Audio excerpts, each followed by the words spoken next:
Apakah sudah nampak teman-teman sekalian? Eh, Ya, matur suwun. Udah, Pak.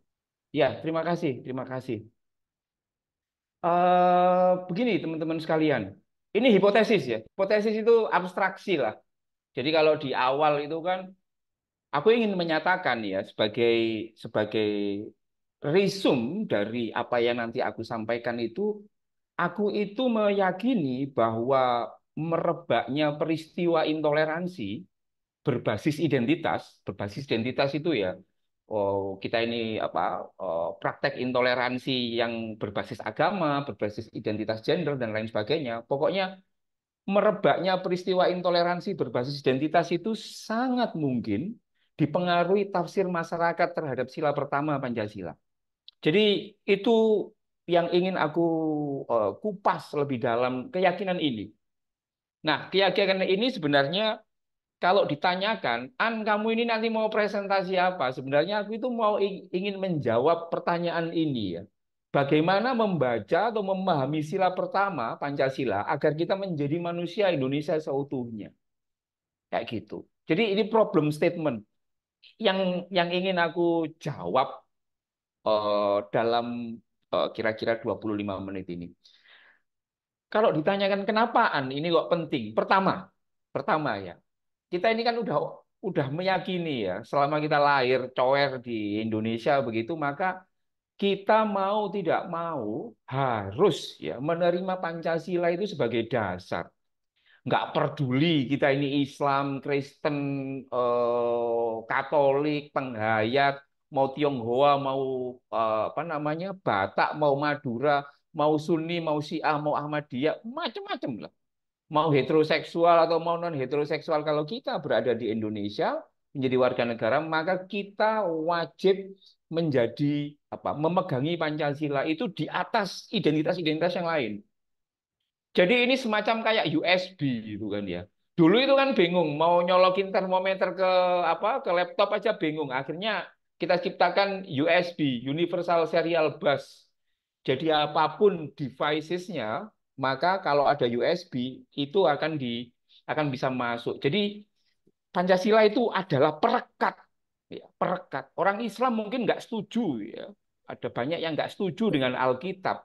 Begitu juga orang Kristen punya Alkitab mungkin nggak setuju dengan Al-Quran atau kitab yang lain. Tetapi Islam, Kristen, Katolik itu punya protokol yang sama, yakni Pancasila itu sendiri, di mana semua terikat di situ. Yang kedua, teman-teman sekalian, kenapa ini penting? Menurut survei dari PEW, Indonesia ini negara yang hampir semua penduduknya mengaku beragama adalah sangat penting bagi kehidupan. Paling tinggi seluruh dunia. 99. Jadi mereka bikin riset, nanya pada orang-orang Islam. Woi, misalkan Mas Samsul. Menurut Mas Samsul gitu kan. Agama itu penting atau tidak? 99% ya, ini tertinggi seluruh dunia mengatakan beragama itu sangat penting. Jadi saking pentingnya, kemudian pada banyak kesempatan itu orang itu lebih taat kepada agamanya ketimbang kepada Pancasila itu sendiri. Jadi kalau ada masalah, lalu jawabannya dari agama itu A, lalu jawabannya dari Pancasila itu B, maka banyak orang menganggap bahwa jawaban Allah yang paling benar. Ya, kalau misalkan jawaban itu dari Al-Quran, tapi ternyata itu berbeda dengan Alkitab, ini kan ya jadi susah. Jadi ada semacam ketegangan antara Pancasila dan juga bagaimana pemahaman itu. Yang ketiga, kenapa ini penting? Tidak sedikit orang Islam, mayoritas Islam, Indonesia mayoritas Islam, Islam di Indonesia itu sekitar 88, sekian persen ya menurut survei Pilpres kemarin itu yang punya hak pilih ya. Yang punya hak pilih. Kalau misalkan dengan yang tidak hak pilihnya mungkin sekitar 90 persenan. Jadi tidak sedikit orang Islam, orang Indonesia, mayoritas Islam meyakini sila pertama adalah terunggul yang terpenting. Sekarang bayangkan ya, kalau Pancasila itu ditafsirkan menurut versi Islam, orang-orang kayak Pendeta Ida yang Protestan Batak, lalu Pak John, Mas John ini yang Kupang ya, Maumere Katolik, itu kan pasti akan, loh, Ini tafsirnya kok jadi tafsir Islam kan Pancasila. Jadi ini bagiku ini menarik. Nah, yang keempat ini sayangnya masih banyak praktek diskriminasi terhadap kelompok minoritas agama, keyakinan, etnis, ras, gender, seksual, dan politik. Bayangkan ya, teman-teman ya, Mas Samsul, Reski, dan lain sebagainya. Kita ini di Indonesia ini sudah dicekoi Pancasila, sudah dicekoi tafsir agama yang keren, ya misalkan aku juga dikasih vitamin Pancasila, dikasih vitamin Islam dan puluhan atau ratusan juta yang lain, tapi ternyata masih banyak praktek diskriminasi. Jadi apa? Oh, penyakitnya itu apa? Sudah nggak mempan lagi dikasih Pancasila dan juga kasih apa namanya dikasih eh, agama itu sendiri. Ini hasil survei dari CSIS tahun 2017. Ini kelompok milenial. Jadi kelompok milenial itu disurvei. Setujukah Anda, wah, kira-kira gitu ya. Setujukah Anda misalkan terkait dengan Pancasila?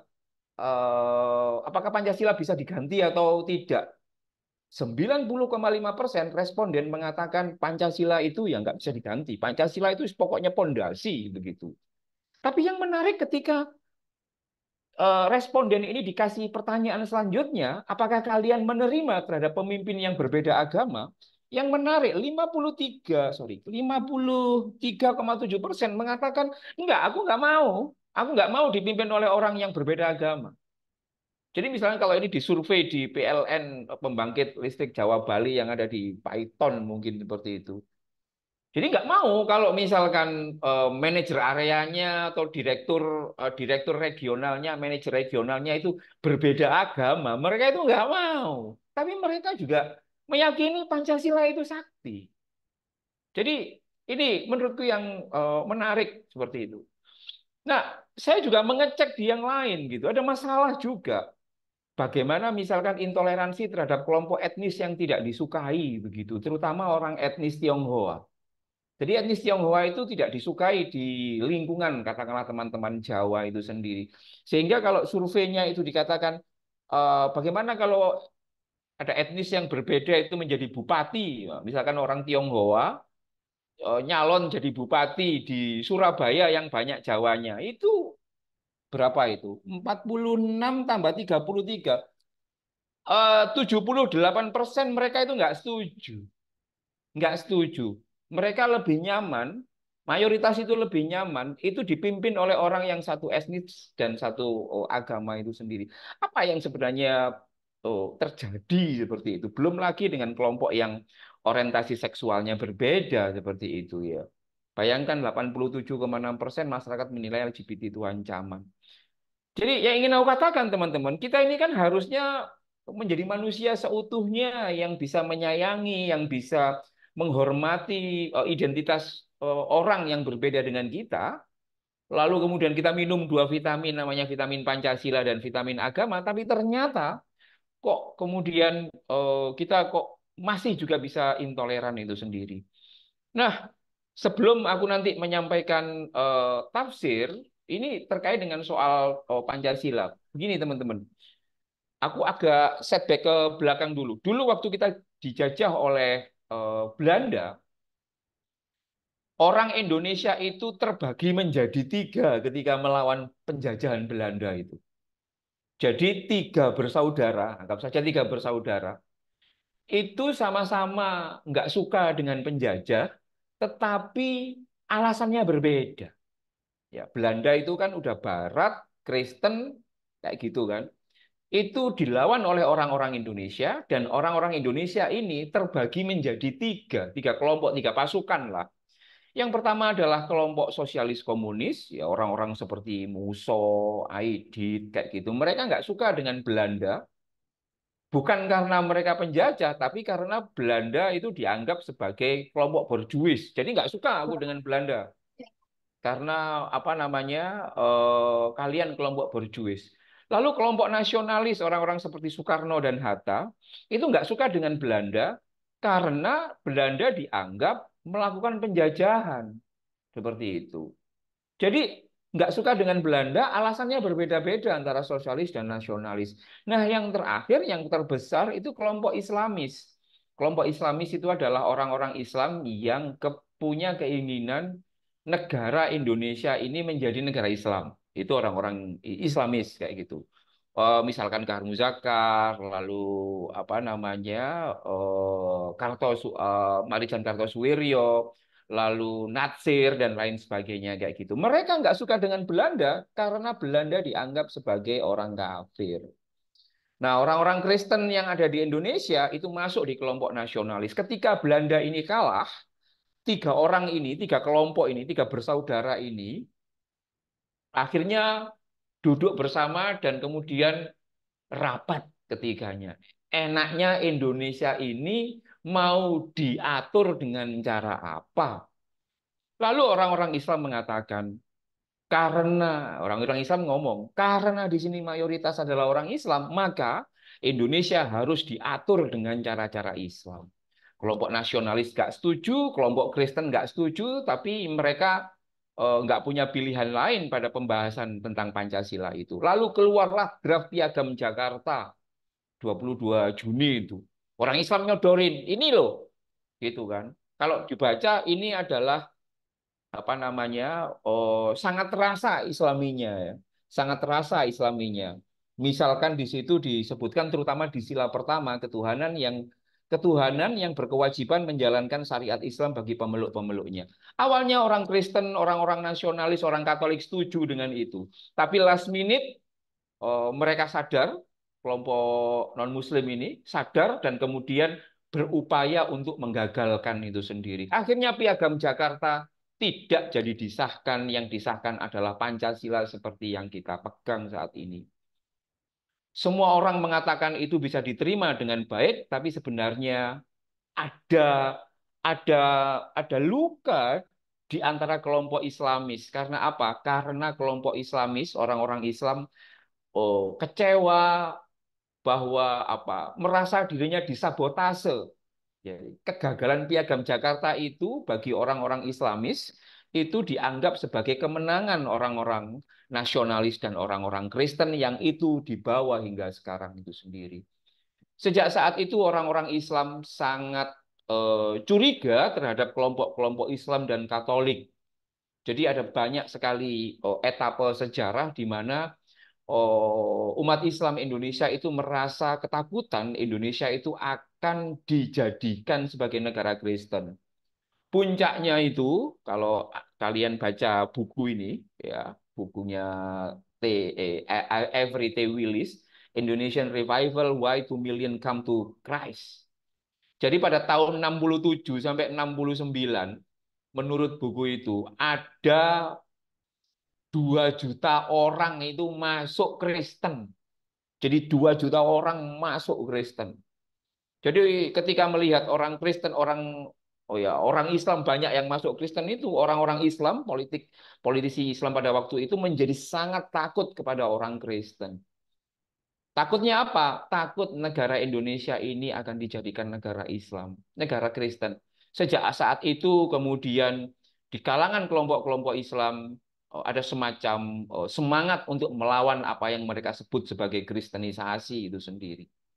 Ini nanti menjadi clue penting terkait dengan bagaimana kelompok-kelompok Islam itu nanti berusaha untuk quote unquote melakukan islamisasi terhadap Indonesia ini yang ujungnya nanti adalah terjadinya banyak diskriminasi itu sendiri. Ini beberapa beberapa buku-buku yang bisa teman-teman baca untuk melihat ketegangan antara Islam dan Kristen itu. Jadi sama-sama punya Pancasilanya, tetapi orang Islam merasa dikhianati oleh orang Kristen dan merasa ketakutan Indonesia itu dijadikan negara Kristen, lalu mereka itu seperti musuh dalam selimut.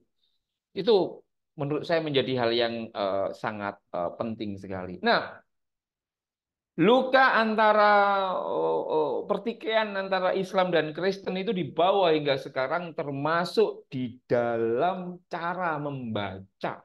Sekali lagi, cara membaca Pancasila ini. Kalau tadi pertanyaan pertamaku adalah bagaimana cara membaca dan memahami sila pertama agar bisa kita menjadi manusia yang berpancasila seutuhnya, maka aku perlu merefresh bahwa cara standar kita membaca Pancasila itu menurutku tidak berubah. Ya, dulu waktu kita kecil itu kan kita diajari ya Pancasila, satu ketuhanan yang Maha Esa, dua kemanusiaan yang adil dan beradab, tiga persatuan Indonesia, sampai yang kelima keadilan sosial bagi seluruh rakyat Indonesia. Jadi cara bacanya teman-teman, cara bacanya itu sekuensial. Ya, teman-teman ini kan banyak orang teknik kan, mungkin ya.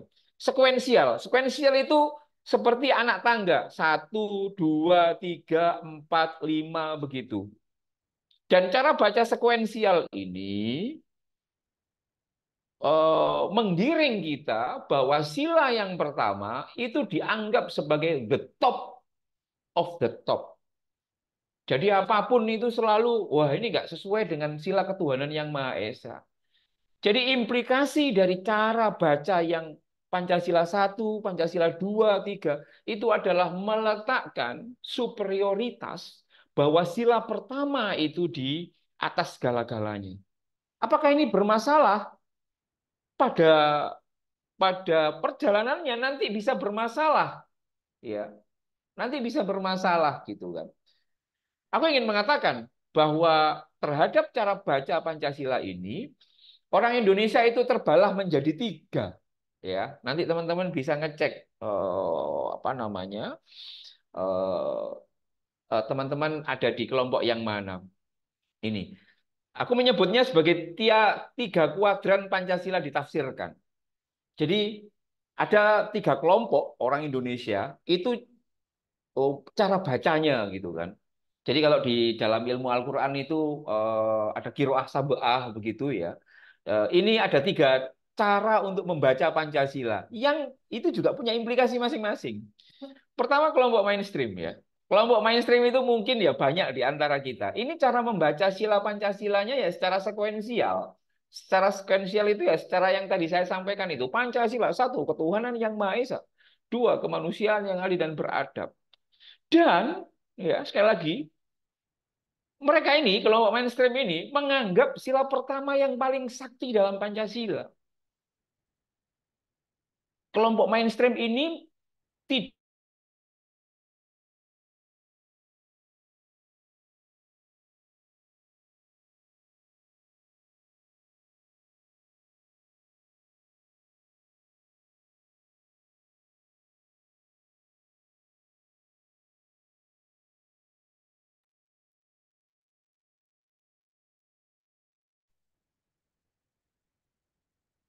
Halo? Terus, ya, Iya. Udah ya, Mas. Sorry, aku tadi kelempar. lempar sepertinya Gus pakai anak. Sorry, sorry, maaf, maaf. Oke. Mana tadi aku? Sebentar ya, ini kok anuku tidak ada. Sebentar ya, presentasiku kok tidak Kak muncul ini. Sorry, sorry teman ya, maaf.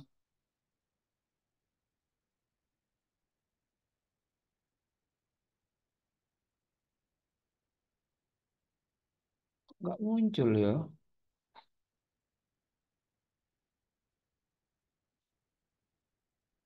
Bentar. Teman-teman kelihatan? Teman-teman kelihatan? Di Belum. layar, di layar tulisannya download video gitu. Download video. Iya, Pak. Astagfirullahaladzim, sorry, sorry, maaf ya. Oke, oke. Mas John harus siap-siap. Ini ya, sebentar ya. Sebentar ya teman-teman ya. Mohon maaf, bermasalah. Oke, aku akan. Loh, kok nggak ono anuku rek? Mas John bisa minta tolong ya. Oke Gus. Di share screen. Share screenku kok nggak bisa ya? Astagfirullahaladzim. Teman-teman tampak apa di sini? Sudah, Pak. Pancasila Pakai ya. Pancasila, betul. Pancasila. Oke, sudah Bapak. Oke, thank you. Next Mas, next Mas.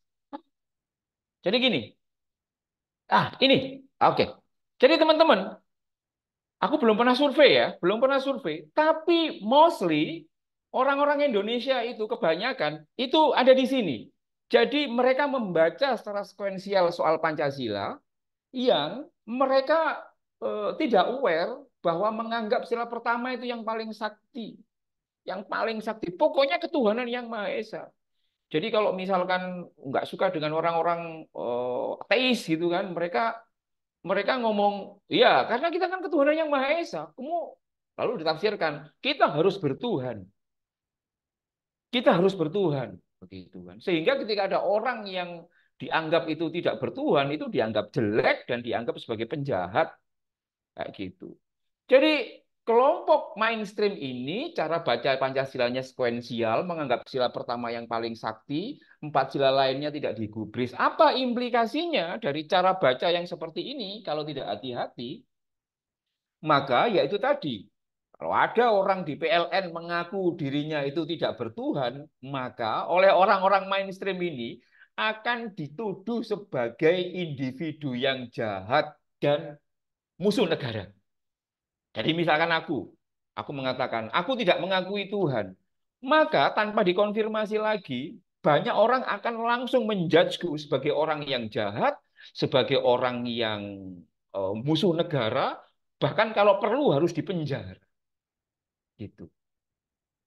Lalu juga orang-orang mainstream ini ketika melihat misalkan para korban kejadian 6566 PKI itu akan terus distigma sebagai anti Pancasila dan tidak dianggap sebagai tidak bertuhan seperti.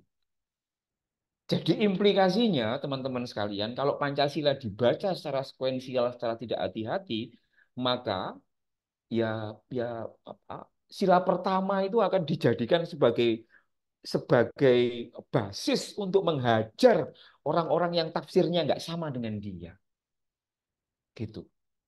Next, Mas. Ini yang kelompok mainstream. Ini terjadi di Kristen, di Islam itu banyak. Nah, yang ini yang menurut saya agak problematik ya. Aku menyebutnya kelompok yang kedua cara membaca Pancasila ini adalah kelompok Islamis. Jadi, kelompok Islamis itu adalah orang Islam yang meyakini bahwa seluruh instrumen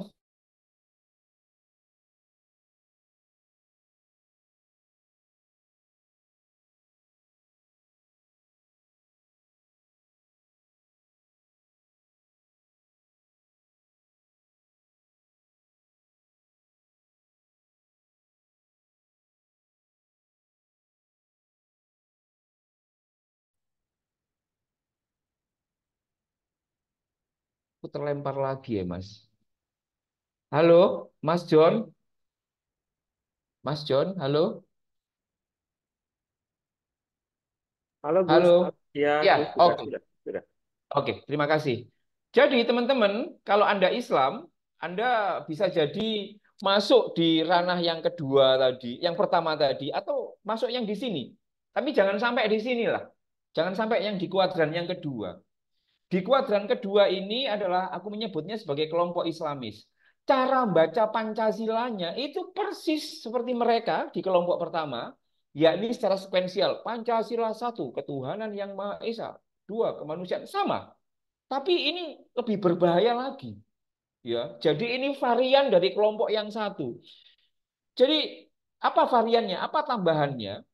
Kelompok ini, orang Islam yang seperti ini, yang ada di kelompok ini itu meyakini bahwa sila yang pertama itu adalah miliknya orang Islam.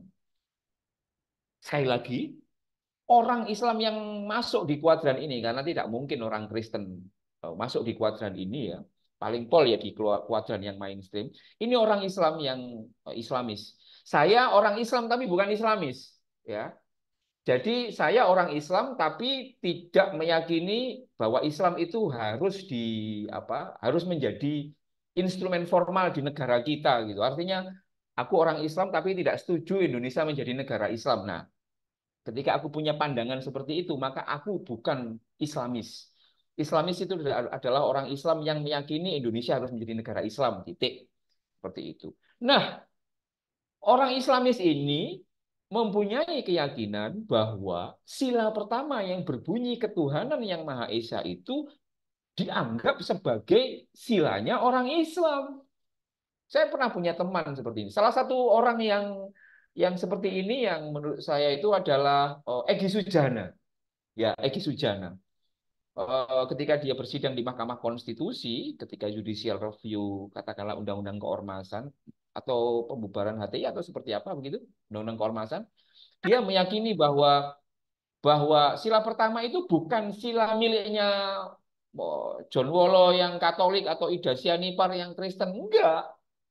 Menurut dia dan jutaan orang yang berada di barisan dia, apa namanya, kelompok-kelompok Islamis ini meyakini bahwa sila ketuhanan yang Maha Esa ini adalah milik, astagfirullahaladzim, milik orang Islam.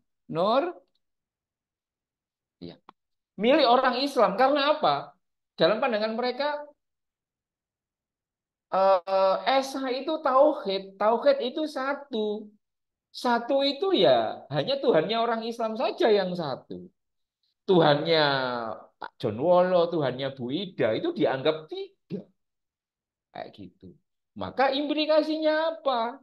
Ketika orang membaca Pancasila secara sekuensial dan ditambah meyakini sila pertama itu hanya miliknya orang Islam saja, maka orang-orang seperti ini akan menganggap siapapun siapapun orang yang memusuhi Islam berarti dia memusuhi Pancasila.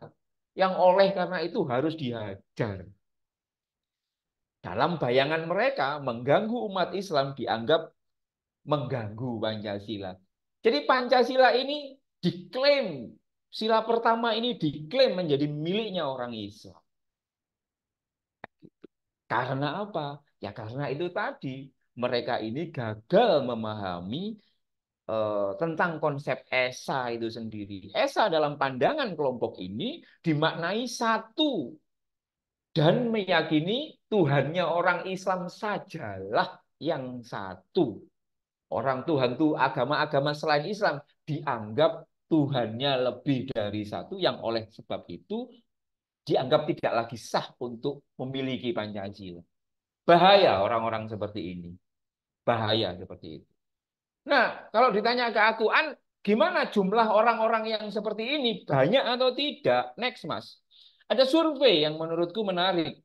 Apa namanya terkait soal ini ya. Ini survei dari Saiful Mujani Research Center tahun 2022.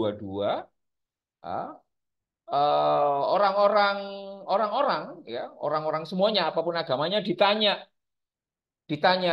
satu pertanyaan. Misalkan kehidupan berbangsa dan bernegara Republik Indonesia harus berdasar pada ketuhanan yang Maha Esa sebagaimana yang diyakini hanya oleh pemeluk agama Islam. Jadi ketika ditanya seperti itu, Anda setuju, tidak setuju, sangat setuju, atau tidak tahu?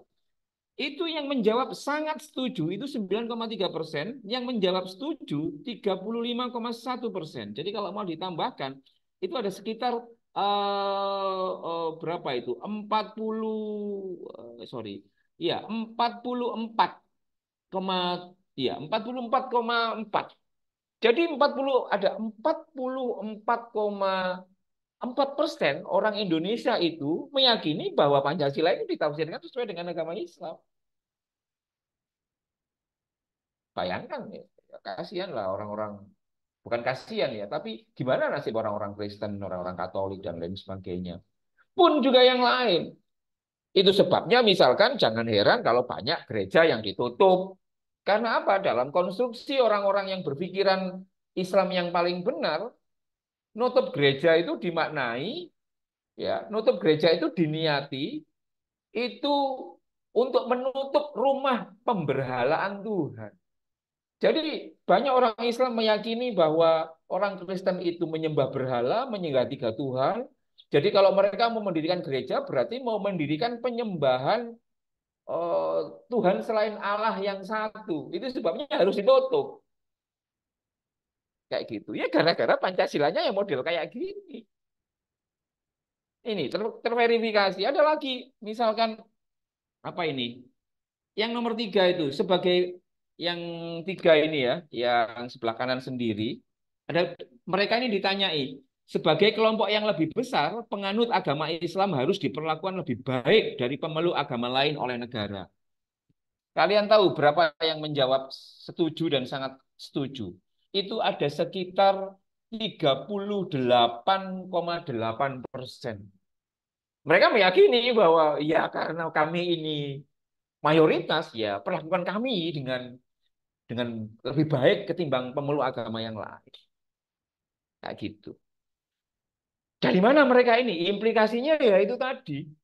Cara bacanya itu cara baca Pancasila yang nomor 2 dan cara baca yang nomor 1. Next, Mas. Jadi aku terus kejar ini. Ini ya. Jadi teman-teman, ini ketika dikejar oleh Saiful Mujani Research Center, jawaban-jawaban itu bisa terlihat mereka yang jawab itu afiliasi politiknya kemana saja itu banyak sekali.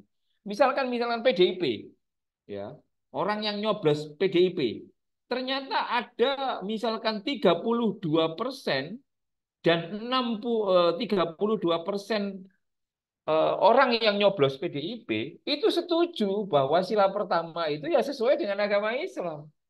Bukan kacau ini. Jadi mereka itu milih partai nasionalis, tapi cara pandangnya itu masih Islamis. Kalau misalkan PKS itu mungkin masih bisa dipahami. Wah, ini PDIP di Gerindra malah malah malah malah rumit lagi kan. Gerindra itu berapa? 48%. Pemilih Gerindra menurut survei ini setuju kalau sila pertama itu didasarkan pada agama Islam itu sendiri. Piye? Nek udah kayak kayak gini itu kan. Jadi kalau misalkan ada banyak orang Kristen diintimidasi, banyak orang Kristen dipersekusi, orang Katolik, orang yang non Islam itu ya banyak yang seperti itu. Next, Mas. Jadi ini beberapa data-data yang ya ini misalkan berapa jumlah anggota NU, anggota Muhammadiyah yang setuju dengan itu bisa kelihatan. Kelihatan bisa di situ. Jadi ini menurutku menjadi hal yang menarik. Next, Mas. Eh, ini nanti bisa dibaca. Next. Nah, ini yang aku tawarkan, teman-teman sekalian. Jadi cara baca yang aku tawarkan, cara baca Pancasila yang aku tawarkan itu tidak lagi sekuensial, bukan Pancasila satu, ketuhanan yang Maha Esa, dua, kemanusiaan. Enggak. Aku menawarkan satu pembacaan alternatif. Cara pembacaan alternatif ya begini. Jadi semakin kita meyakini atau mempercayai ketuhanan yang Maha Esa, semakin kita akan tunduk pada kemanusiaan yang adil dan beradab dan menjaga persatuan Indonesia melalui kerakyatan yang dipimpin oleh hikmat kebijaksanaan dalam permusyawaratan perwakilan demi terwujudnya keadilan sosial bagi seluruh rakyat Indonesia. Apa bedanya? Beda.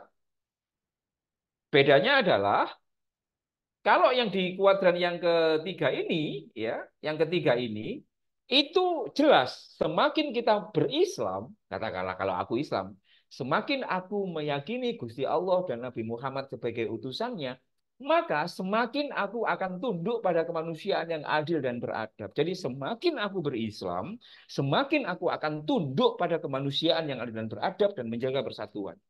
Bukan semakin aku berislam, semakin aku nggak suka dengan orang-orang seperti Pak John dan juga Bu Ida yang Kristen dan Katolik. Tidak. Tapi semakin aku Islam, semakin aku akan memegang teguh kemanusiaan yang adil dan beradab. Implikasinya apa? Kemanusiaan yang adil dan beradab. Ya kita akan memperlakukan orang itu sesuai dengan martabatnya.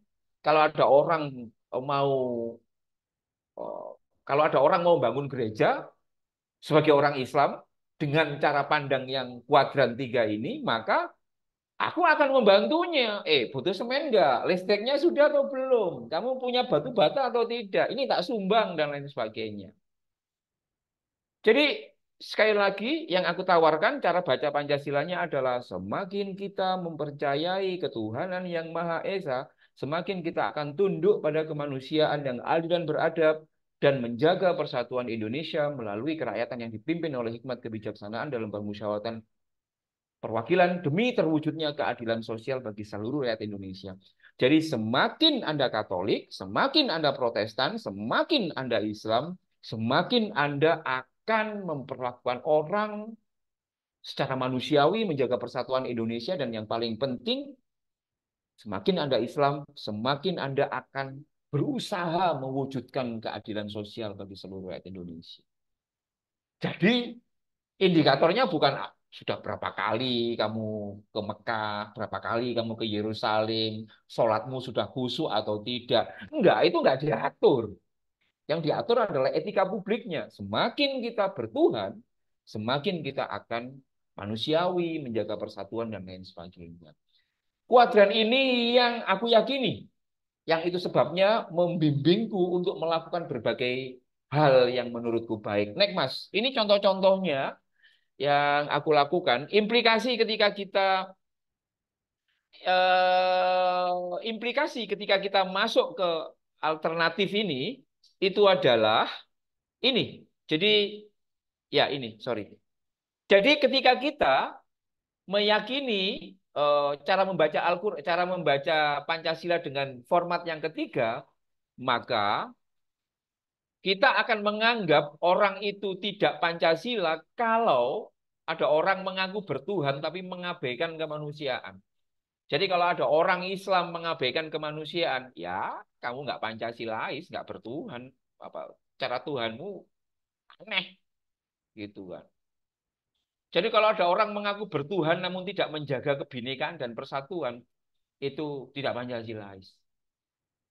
Ada orang mengaku bertuhan namun tidak mau mewujudkan keadilan sosial bagi seluruh rakyat Indonesia, ya dia palsu ketuhanannya. Tuhannya hanya untuk dirinya sendiri, bukan untuk orang lain. Kayak gitu. Jadi kalau ada orang Islam mengaku Pancasilais tapi kemudian menghambat pendirian gereja, melarang orang itu beribadah, atau ada orang Kristen, orang Katolik itu tidak aware terhadap orang Islam atau orang yang lain, maka Anda belum masuk di dalam kuadran ketiga di dalam Pancasila itu sendiri. Next, Mas, ini contoh-contohnya yang aku lakukan. Jadi ya, kalau Anda misalkan apa namanya? Kalau Anda misalkan eh, apa? Misalkan googling ya, googling dengan sorry. Misalkan googling dengan oke, sebentar. Misalkan googling dengan kata-kata apa? Googling dengan kata-kata Islam, Kristen, Petra, Gus Durian kayak gitu, maka Anda akan disuguhi beberapa pemberitaan. Ini adalah yang aku lakukan di Jombang. Jadi aku mengajak sekolahan Kristen, sekolahan Islam itu untuk bertemu seperti itu. Mereka bertemu, ya, mereka bertemu, bercengkrama. Oh, kami mendorong apa yang disebut sebagai sekolah Pancasila, yakni apa namanya gabungan dari beberapa sekolah dasar dan SMP itu untuk yang Islam dan Kristen, Tionghoa dan Jawa untuk apa? Membangun satu solidaritas seperti itu. Saling berkunjung. Jadi kalau Ramadan mereka ngundang, kalau Natalan mereka datang, kayak gitu-gitu. Ini kami lakukan bersama-sama. Tentu ditentang oleh banyak orang.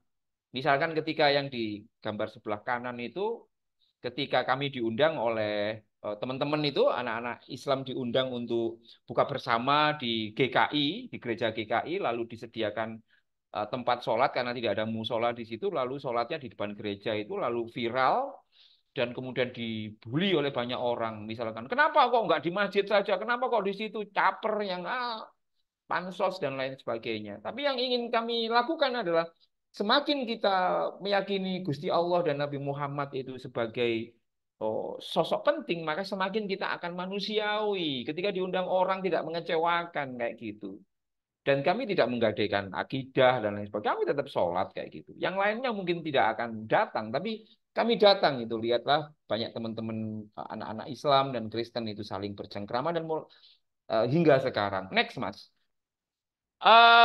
Tidak hanya itu, misalkan ketika Natalan, nah ini mungkin di PLN Pembangkit Jawa dan Bali itu sudah biasa lah. Tapi kalau belum ya ini. Jadi ketika Natalan kami datang gitu kan, memberikan hadiah, kami safari. Mungkin di banyak tempat sudah terjadi, tetapi yang ingin aku katakan bahwa jika ini belum terjadi, di antara kalian sebagai anak di UC, maka kalian perlu memikirkan untuk berpindah cara pandangnya menjadi kekuatan yang ketiga. Bagaimana kualitas, bagaimana cara membaca Pancasila dengan format yang ketiga. Itu jadi kami kalau Natal itu mesti selalu berkunjung ke gereja-gereja itu orang-orang Islam dan mengucapkan selamat. Ini di Jombang loh. Orang yang berapa 95% mungkin itu santri dan Islam itu sendiri. Jadi kami sangat senang bahwa semakin kami berislam, semakin kami akan berpegang teguh pada kemanusiaan, menjaga persatuan. Kan nggak mungkin itu. Oh, bagaimana mungkin kita menjaga persatuan kalau ternyata waktu Natal, waktu Paskah, kemudian waktu misalkan Isra Mi'raj atau Hari Raya Idul Fitri, kemudian kita tidak saling berkunjung, tidak saling mengucapkan satu dengan yang lain. Next, Mas. Oke. Nah, ini menarik ini. Ini menarik ini. Yang di Makassar ini. Kalau saya itu kan biasanya kalau di Jombang itu kalau ada gereja yang ditutup, itu mesti saya yang berusaha membantu, gitu. Jadi bukan karena apa, saya cuma pengen orang orang selain Islam itu juga menikmati mudahnya beribadah begitu. Jadi banyak sekali menurutku gereja-gereja yang di Jawa Timur yang ketika ada masalah kemudian aku dan banyak teman-teman Muslim melakukan pembelaan kayak gitu. Yang menarik ini Linda, ini adik saya, ya, anggap saja adik saya. Ini viral itu pernah ditulis di Kumparan kayak gitu. Jadi Linda ini suatu ketika berkunjung ke panti jomponya milik orang-orang Katolik, ya, Katolik atau orang Protestan kayak gitu. Di situ ada nenek tua namanya Oma Since gitu. Dia apa namanya Alkitabnya ini kotor gitu, rusak karena habis banjir. Lalu diam-diam Linda ini ke Gramedia begitu, lalu membelikan Alkitab dan kemudian diberikan. eh, Oma Since ini sama sekali tidak menduga ada orang perempuan pakai jilbab tiba-tiba belikan di Alkitab. Itu yang dipegang itu bukan Alkitab, itu pegang itu uang. Itu mau dikasih uang Linda itu. Saya hanya punya uang seperti ini. Sebanyak ini gimana? Sama Linda, uang itu tentu tidak diambil ya. Dan berbesmili siapa Oma Since ini karena apa? Bukan karena soal Alkitabnya, tetapi bagaimana kemudian ia melihat satu figur yang ia benar-benar tidak bayangkan sebelumnya orang pakai jilbab kemudian memberikan Alkitab. Kita kan nggak pernah kan kayak gitu kan.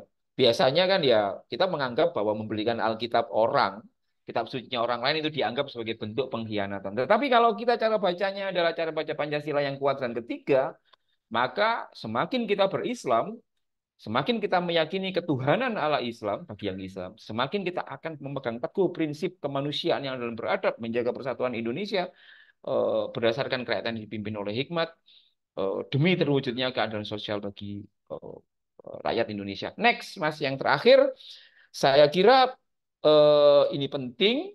Jadi aku ingin menawarkan pada teman-teman semuanya betapa apa namanya betapa pentingnya kita itu untuk berhati-hati terhadap sila pertama di Pancasila ini dan betapa pentingnya membaca sila pertama Pancasila dan seluruh seluruh bagian dari Pancasila itu menggunakan alternatif yang ketiga tadi dari kuadran yang ketiga. Saya kira itu teman-teman sekalian, kita bisa berdiskusi dalam sisa waktu 20 menit, 25 menit ini. Terima kasih, saya kembalikan ke oh iya, Mas Fatoni. Ya Mas, silakan Mas. Izin, Eh, izin Pak sebentar Ansori. ya, Tony Baik. ya, sebentar tak spotlight supaya dirimu. Oke, terima kasih. Silakan. Silakan. Izin Pak Eh, Ansori. monggo. Sebelumnya perkenalkan Pak, saya Fatoni dari Ya, toh. International Business Management. Kebetulan bekerja sama dengan PLN ya, PLN Nusantara Power Services. Kantor pusatnya di Semambung Pak, di Raya Juanda. Oh, Ya, yang di situ ya. Aku betul. sering, sering kalau tidur itu di daerah Mandala 2. Oh Jadi ya, tahu lah. Nah, gimana gimana Ton? Gimana Ton? Silakan Ton. izin Pak sebelumnya. Baik, mungkin saya flashback berpuluh tahun yang lalu terkait saya mengenal Pancasila dari sekolah dasar ya. Diajarkan setiap harinya ya seperti yang sequence tadi, yang pertama ketuhanan dan sampai dengan keadilan sosial bagi seluruh rakyat Indonesia. Awalnya pandangan saya pribadi, Pak, itu ya sama sequence. Jadi menganggap ketuhanan itu yang paling utama. Lalu lambat laun saya berubah pandangan menjadi seakan-akan oh ketuhanan ini memang miliknya orang-orang Islam kayak gitu Pak. Jadi di kalau nggak salah di SMP. Tapi begitu belajar sejarah lagi, belajar sejarah bagaimana terbentuknya Islam, lalu Islam itu dirumuskan, ternyata ada poin dari dokter kalau nggak salah dari Muhammad Yamin ya. Itu Iya. ketuhanan dengan kewajiban menjalankan syariat Islam kalau nggak salah itu. Loh, saya Mhm. bertanya-tanya tuh Pak, kok ini di sini ada poin menjalankan syariat Islam berarti Islam sendiri sudah ada yang mengusulkan tapi dirumuskan ulang lagi disetujui menjadi ketuhanan yang Maha Esa. Berarti artinya Mhm. poin satu ini atau urutan pertama ini bukan hanya untuk orang Islam. Nah, seketika itu pandangan saya berubah dan saya menafsirkan berbeda lagi, Pak, akhirnya. Lalu akhirnya menurut saya pribadi nih, Pak, menurut saya pribadi itu poin pertama atau ketuhanan yang Maha Esa ini bukan hanya untuk orang-orang Islam. Saya menafsirkan ketuhanan yang Maha Esa itu dipahami bukan hanya sekedar representasi dari agama, tapi bagaimana Tuhan itu ada dalam diri kita sendiri. Mhm. Contohnya Mhm. kita kita apapun lah, apapun agamanya, entah bahkan kita tidak anggapnya agnostik ataupun ateis, itu di Iya. dalam diri saya, diri orang itu pribadi pun sebenarnya ada Tuhan di dalamnya. Contohnya misalkan ketika kita lewat ada orang minta-minta, ada orang yang istilahnya ya kasihan lah. Itu di dalam hati nurani kita, walaupun ada atau tidak uang yang kita pegang, itu seakan-akan kita mau saya kasih. Nah, itu sebenarnya di dalam situ sendiri sudah ada Tuhan. Menurut saya pribadi itu, Pak. Nah, saya menggambarkan atau menafsirkan bahwasanya sila pertama itu sendiri itu adalah gerbang menuju ke sila-sila selanjutnya. Itu pandangan saya pribadi. Karena ketuhanan yang Maha Esa itu selalu mengajarkan tentang adab seperti sila kedua. Lalu terus yang selanjutnya selalu mengajarkan ketika kita berketuhanan atau kita menganggap Tuhan yang ada di dalam diri kita selalu punya semangat persatuan seperti sila ketiga. Lalu kita pasti punya kebijakan dan selalu menyelesaikan semuanya dengan musyawarah seperti sila keempat. Dan ketika kita memahami dan menanamkan Tuhan itu ada di dalam diri kita sendiri, pasti kita akan berlaku adil. Nah, menurut pandangan saya sendiri, Pak. Nah, pertanyaannya ini sebenarnya simpel, Pak. Nah, apakah orang-orang yang melanggar sila kedua, ketiga, keempat, sampai kelima itu sebenarnya tidak menanamkan atau tidak memahami nilai-nilai ketuhanan yang ada pada sila pertama. Begitupun pula sebaliknya, ketika orang itu adil, musyawarah, terus punya semangat persatuan, terus paham tentang nilai-nilai adab, itu apakah orang itu sendiri sebenarnya sudah benar-benar memahami bahwa Tuhan itu ada di dalam dirinya itu sendiri? Mungkin itu pertanyaannya, Pak. Terima kasih, Pak. Oke, terima kasih Mas Fatoni. Ada yang lain kah yang mau ini, yang raise hand mungkin atau ada yang lain? Kalau nggak ada nanti aku bisa respon dulu ya. Aku senang sekali ya, Ton, dengan cara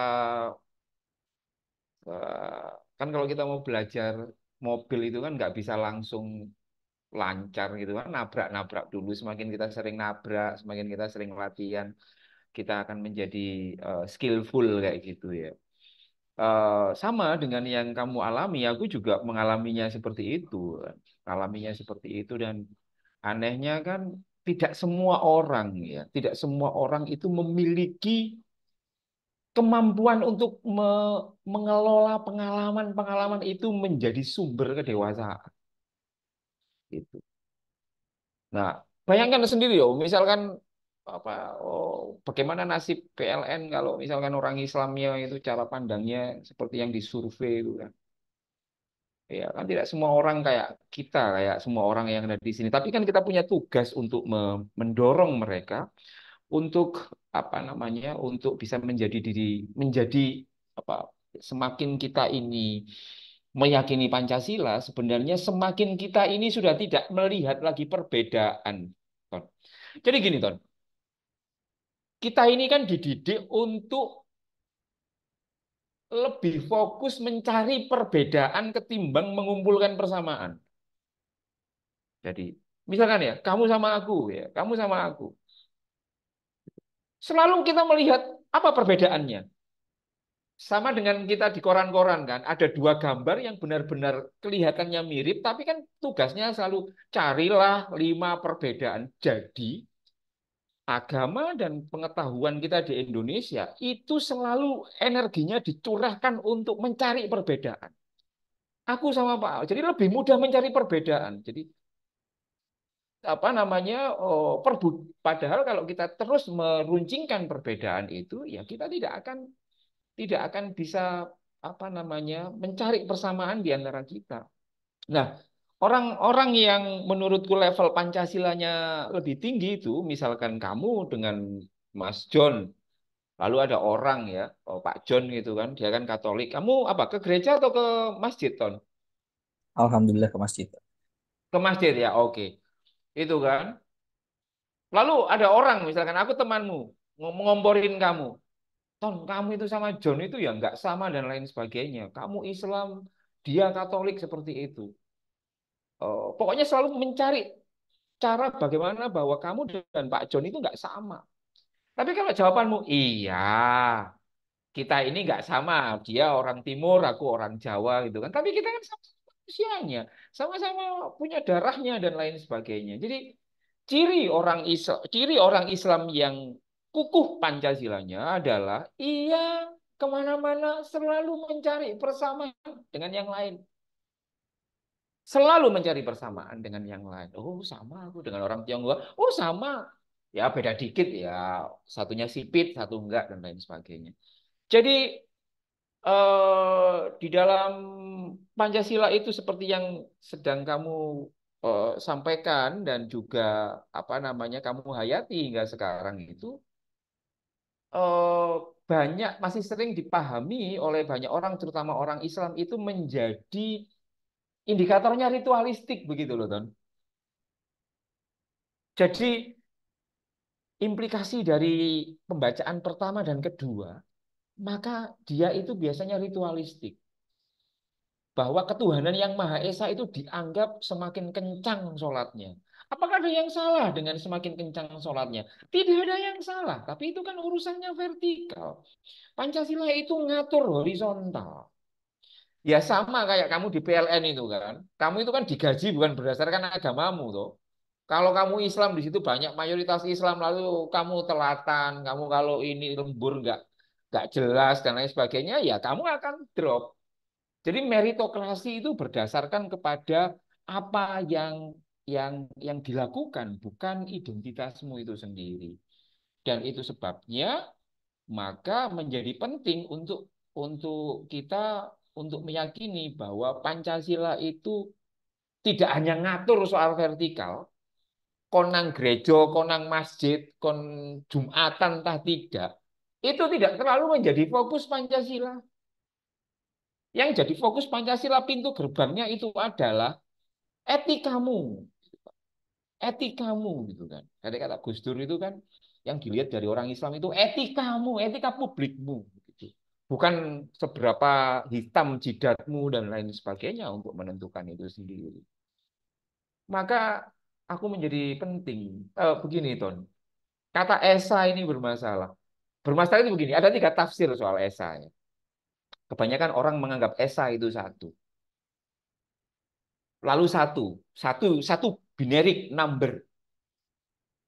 Aku kadang-kadang mikir, kenapa kok nggak Eka saja? Tuhan yang Maha Eka. Eka kan satu.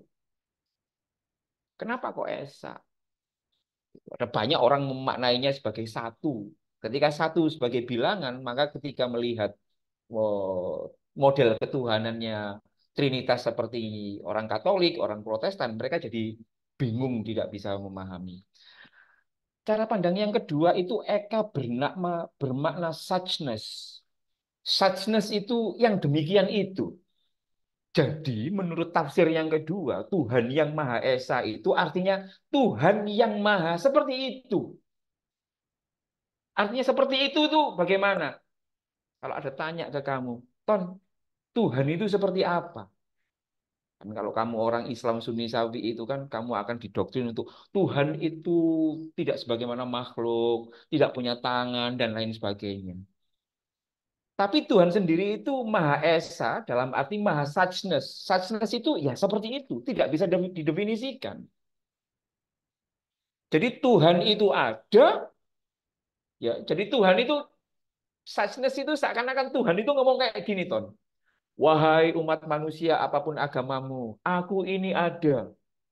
Terkait bagaimana eksistensiku, biarlah itu menjadi misteri. Namun, kata Tuhan, aku memperbolehkan, mengizinkan kalian, wahai manusia, untuk menafsirkan aku. Jadi Tuhan itu mempersilahkan kita untuk menafsirkan. Lalu orang Katolik menafsirkannya beda dengan orang Islam. Tapi mana yang benar? Nggak tahu. Karena Tuhan itu misteri. Itu sebabnya Esa bermakna suchness. Sedemikian itu. Jadi Tuhan itu seperti misalkan orang perempuan, ya, oh dia baik dengan semua orang, banyak semua dengan banyak laki-laki gitu, sehingga banyak laki-laki itu merasa dirinya lah yang paling dicintai oleh perempuan itu. Tapi kita nggak tahu siapa yang benar-benar dicintai oleh perempuan itu. Tapi semua orang bebas untuk dekat dengan perempuan. Nah, yang ketiga, yang terakhir itu kalau di dalam Islam itu kan ada satu doktrin ya, Ton. Namanya eh, ana inda dzonni abdi bi. Kata Tuhan, kata Allah, aku ini, wahai orang-orang Islam, itu seturut dengan persangkaanmu. Jadi, Esa itu bermakna bahwa Tuhan itu bersama dengan sesuatu yang ia ciptakan. Di Al-Quran itu ada satu ayat yang menurutku. Jadi kalau sebentar, di Kristen itu kan manusia itu diciptakan sebagaimana apa Mas John itu imago Dei, konsep imago Dei. Jadi manusia itu adalah representasi dari Tuhan itu sendiri. Jadi kalau kita pengen menghormati Tuhan, maka hormatilah manusia. Kalau kamu nggak bisa menghormati manusia, berarti kamu nggak menghormati Tuhan. Di dalam Al-Quran, Ton, di Quranmu itu ada, tapi aku lali surat apa ambil ayat apa. Tapi kira-kira Arabnya kayak gini. Lillahil masyriqu wal maghribu fa ainama tuwallu fasamma wajhullah. Lillahil masyriqu wal maghribu. Milikku, ku itu artinya Gusti Allah. Milikku, semua yang ada dari timur hingga barat. Fa ainama tuwallu fasamma wajhullah. Kemanapun engkau wahai manusia menolehkan pandanganmu, kamu akan melihat wajahku. Jadi Ton, kalau kamu tiba-tiba merasa kasihan pada orang yang nggak bisa makan di pinggir jalan, lalu kamu ngasih duit, itu tafsirnya bisa jadi ada Tuhan di dalam dirimu yang menuntunmu, atau bisa jadi kamu itu sedang melihat wajah Tuhan dan ingin menyembahnya dengan cara memberikan makanan pada orang itu. Jadi tafsir lillahil masyriqu wal maghribu fa inna tuwallu fasamma wajhullah itu nokku di situ, Don. Jadi apa? Ketika aku melihat gereja, ketika aku melihat orang yang teraniaya, ketika aku melihat siapapun, aku itu melihat Gusti sehingga tidak mungkin aku itu melecehkan Gusti. Termasuk misalnya kalau kamu ada potensi korupsi di PLN. Kalau kamu nggak korupsi, itu berarti ya memang di situ kamu melihat wajah Tuhan. Tapi kalau kamu mengkorup dana dari APBN itu ya, ya Tuhan itu kamu kencingi. Aku nggak tahu Don, tapi ini aku mencoba mengotak-atik kan, aku ya belajar Al-Quran, belajar hadis bareng kan, belajar kitab kuning dan lain sebagainya. Jadi ketika kita, jadi ini persis seperti yang di Pancasila itu kan. Pancasila itu kan gitu kan. Semakin aku meyakini ketuhanan yang Maha Esa, semakin aku akan berpegang teguh pada kemanusiaan yang adil dan beradab. Jadi dikongkon nyakitin orang, nggak mau dia, nggak mau. Dikongkon nggak suka, misalkan pilihanmu Prabowo, aku Ganjar ya. Tapi kamu disuruh oleh tim suksesmu untuk menghina aku, tapi kamu nggak mau. Ya berarti kamu orang Pancasilais, orang Pancasilais. Kayak gitu. Jadi ya aku berpikir kalau misalnya jadi aku itu selalu meyakini bahwa kita tidak cukup berislam saja di Indonesia. Kita harus berislam, kita harus berkatolik, kita harus berkristen yang Pancasilais. Sebab kalau berislam saja tanpa didrive dengan Pancasila yang seperti kuadran yang ketiga itu tadi, maka ya bisa jadi kita nanti ya pilihannya seperti yang kuadran satu dan kuadran dua itu sendiri. Itu sih menurutku. Itu Ton, menurutku. Teman-teman sekalian, aduh ngomongku banyak sekali. Mas Baik, John, Pak. Terima kasih banyak, iya, Pak. thank you ya, thank you. Ada lagi kah? Izin bertanya, Oh dosa. iya, silakan. Iya. Ya, mohon izin Pak, saya tidak nyalain kamera karena lagi di jalan juga sih Pak. Oh, silakan. Siapa ini? Syarif Pak, mohon izin dari PLN PS juga Pak, sekelas Oh sama iya, Pak Tony. silakan Iya. Mas Arif. Silakan Mas Arif. Terkait kesadaran berpancasila dan toleransi kepada antar umat beragama ya Pak ya. Mungkin itu mudah ketika kita yang asumsinya kita paham tentang toleransi, namun dilakukan yang melakukan intoleransi itu adalah eh, orang yang sesama agama kita, misal sesama Islam melakukan intoleran, Ya, ngebantahnya gampang, Pak. Ngajak debat bisa, karena menurut saya yang saya yakini orang intoleran adalah orang yang tidak paham tentang esensi dari Islam itu sendiri. Menurut saya, iya, Pak ya. betul, betul. Ya, Itu ya, mudah untuk mendebatnya. Misal dalam hal tertentu, oh enggak bro. Jadi secara di Al-Quran tuh bilangnya begini, coba pahami nuzulul Qurannya. Caranya begini, begini ya. iya, Jadi karena betul. dari situ saya memahami bahwa oh sebenarnya fleksibel sekali Islam itu. Menurut saya dalam hal kehidupan berbangsa dan bernegara sangat sesuai dalam pengamalan Pancasila. Namun bagaimana Iya, ketika itu terjadi pada orang lain, Pak, misal Pak, oleh umat beragama lain yang intoleran terhadap umat agama lainnya begitu, Pak. Baik itu dalam bentuk perilaku maupun pemikiran dan framing tertentu gitu, Pak. Misal, Pak, ini iya, yang saya tahu ya, Pak ya dari cerita-cerita saudara, cerita teman, misal iya, barangkali ada di sini teman-teman yang dari Bali mungkin mohon koreksi jika saya salah. Ini cuma siap, ya, siap. cerita-cerita ngobrol warung kopi saja bahwa di Bali itu katanya teman-teman yang Muslim itu dianggap sebagai pendatang, Pak, oleh Iya, eh, kaum oleh teman-teman kita yang beragama iya. Hindu. Bahkan ada istilahnya orang Barat Sungai, orang orang tamu gitu, Pak.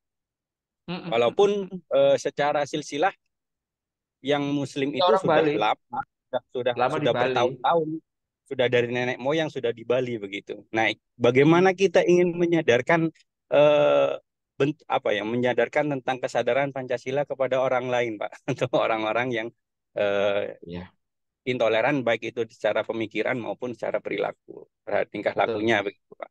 Ya, seperti itu, Iya. Pak. Terima kasih banyak, Gus. Matur suwun, Mas. Ini pertanyaan yang menarik. Aku itu, Mas, punya punya pattern ya. Orang itu intoleran, itu biasanya kurang 3 vitamin, Mas. Jadi misalkan kalau di kasus di Bali ya, ya orang bangun bangun ini pengen bangun masjid tapi di Bali tapi nggak boleh misalkan, atau di Jawa orang mau bangun gereja meskipun sudah sangat lama di situ tapi nggak boleh itu kan karena orang intoleran. Orang intoleran itu, Mas, itu kurang 3 vitamin, Mas.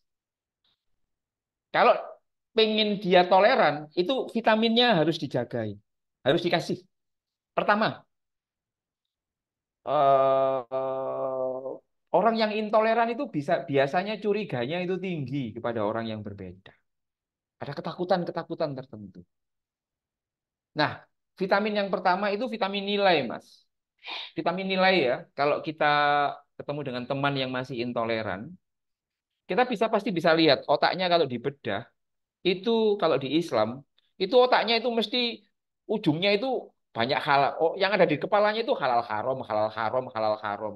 Tidak ada aspek nilainya. Nilai itu apa? Kemanusiaan, rahmatan lil alamin itu nilai, Mas. Jadi orang Islam atau orang Hindu atau orang Kristen atau orang Katolik yang sejak kecil hingga dewasa itu tidak dikenalkan dengan nilai kemanusiaan, keadilan, persaudaraan, kesetaraan dan lain sebagainya, itu juga akan mempengaruhi. Jadi pastikan kemudian kita bisa memberikan nilai-nilai pada mereka. Loh, kan aku bukan temannya. Oke, jadi intinya kalau mau teman-teman itu yang awalnya intoleran jadi toleran, itu pastikan dikasih vitamin value, value ini.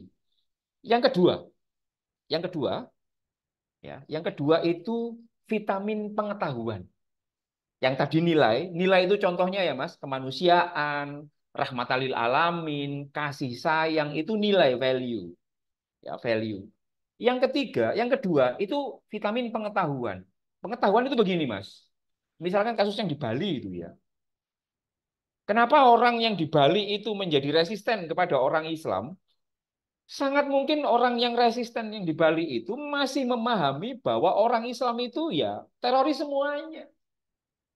Persis seperti yang di Bali kemarin yang barusan dipecat itu kan, salah satu anggota DPD yang yang soal jilbab itu di Ngurah Rai itu. Dia mempersepsi mengeneralisir bahwa orang Islam, orang yang pakai jilbab itu mesti menakutkan semuanya. Jadi dalam pandangan orang yang intoleran, itu orang yang sedang ia intoleransikan, itu jahat. Orang yang intoleran ini tidak memiliki pengetahuan tentang itu. Jadi misalkan aku dulu sangat nggak suka dengan kekatolikan dan kekristenan, terutama karena aku menganggap mereka itu Tuhannya tiga. Tapi setelah aku belajar, mengupdate ilmu pengetahuan, Mas, aku kemudian bisa belajar, oh cara pandangnya beda tuh. Itu ilmu pengetahuan. Jadi dalam konteks Hindu itu tadi, ya pastikan eh, masyarakat yang ada di sana itu mendapatkan pengetahuan yang benar terkait dengan orang Islam. Islam itu enggak berarti teroris. Islam itu tidak berarti toanya tinggi dan seringkali memekakkan telinga. Sama dengan yang di Jawa, aku juga ditanya, sama orang-orang Kristen, gimana cara meyakinkan orang-orang Islam supaya enggak toleran pada kami, begitu ya. Aku ngomong kepada orang-orang Kristen, orang-orang Islam itu sangat takut pada kalian karena kalian dianggap kristenisasi. Enggak, kami ini enggak kristenisasi, kami ini enggak ada urusannya menyebarkan Kristen dan lain sebagainya. Tapi kan itu tidak terkomunikasikan. Nah, yang ketiga, vitamin yang ketiga, Mas Syarif, ini yang paling penting itu adalah perjumpaan. Perjumpaan. Jadi perjumpaan itu sangat penting, Mas. Ya, semakin orang Islam itu hidupnya, katakanlah di konteks Bali, semakin orang Islam itu hidupnya itu bersegregasi dengan yang selain Islam, maka itu nanti akan semakin menyulitkan orang Islam dan Hindu ini saling tahu tahu satu dengan yang lain. Tapi kalau dicampur, Mas, itu akan justru akan membuat interaksi semakin besar. Interaksinya semakin besar. Semakin interaksi itu besar, maka semakin mudah orang-orang itu akan bisa mengetahui satu sama yang lain. Orang itu kan biasanya salah paham kalau jarang bertemu. Tapi kalau sudah bertemu, apalagi pertemuannya sering, itu pasti tidak akan salah paham lagi. Pasti. Makanya ada satu jargon, ayo kita ngopi, ayo kita nongkrong. Orang itu biasanya gegeran di Twitter, di Facebook, di Instagram. Itu kan karena mereka nggak pernah ketemu. Semakin orang itu jarang ketemu, semakin orang itu mentoloan, tegaan dengan yang lain. Jadi saranku ada 3 ya Mas ya. Yang paling penting itu adalah yang nomor 3 ini tadi ya, perjumpaan. Jadi kalau format saya semakin disikat semakin merambat. Misalkan semakin kuat penolakan orang-orang Hindu, misalkan kepada orang Kristen, kepada orang Islam di sana, maka orang Islam jangan menjauh, harus terus mendekat ke Hindu.